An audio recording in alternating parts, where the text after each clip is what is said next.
છોટાઉદેપુર જિલ્લામાં આજે વહેલી સવારથી ધીમી ધારે કમોસમી વરસાદ પડ્યો હતો। તેને લઈને જે ધરતીપુત્રો છે તે ધરતીપુત્રો ચિંતામાં મુકાયા છે। તેની વાત કરવી છે આ વિડીયોમાં। વૈષ્ણવજન તો તેને કહીએ જે પીડ પરાઈ જાનાને રે।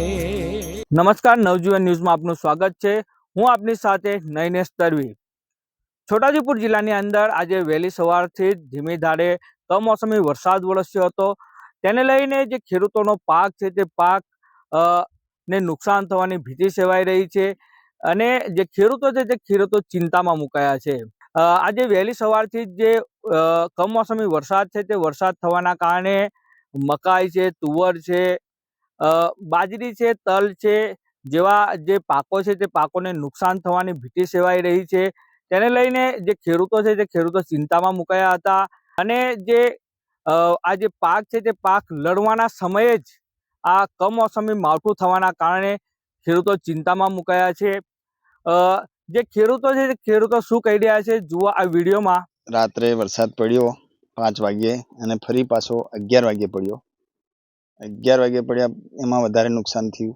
એમાં તુવરના પાકને ભારે નુકસાન થયું, લણણી કરી નાખી અને એના પછી આ જે ખેતી છે એમાં આંબાવાડી કર્યું છે, એમાં આંબાના પાકને બહુ ભારે નુકસાન પહોંચ્યું, થઈ ગયો, બરી ગયો, એટલે વધારે નુકસાન। અને મકાઈ તૈયારથી લણણી કરવાની હતી ત્યાં ડોળા અડધા લણણી કરી નાખી, મકાઈને નુકસાન થયું, તુવર તૈયાર થયેલી પાક બગડ્યો। અને અત્યારે આંબાવાડી કરી છે એમાં કેરીના ટોટલી મોર બળતરા થઈ ગયો છે, એટલે ભારે નુકસાન પહોંચી ગયું। આ હતા ખેડૂત જેઓએ જણાવ્યું કે આ જે પોતાનો જે પાક છે તે પાક લણવાના સમયે જ તેઓને આ કમોસમી માવઠું થવાના કારણે નુકસાન થવાની ભીતિ સેવાઈ રહી છે।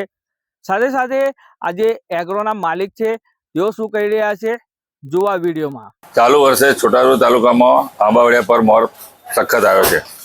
ઘણા આંબા પર તો મરવા પણ બેસી ગયા છે, પણ છેલ્લા 3-4 દિવસથી કુદરતી આફત રીતે આ વાદળછાયું વાતાવરણને લીધે 50% કદાચ ઉત્પાદન આવે એવી પોઝિશન છે અને ખેડૂતોને પડતા પર પાટું મરે એવી વાત છે અત્યારે।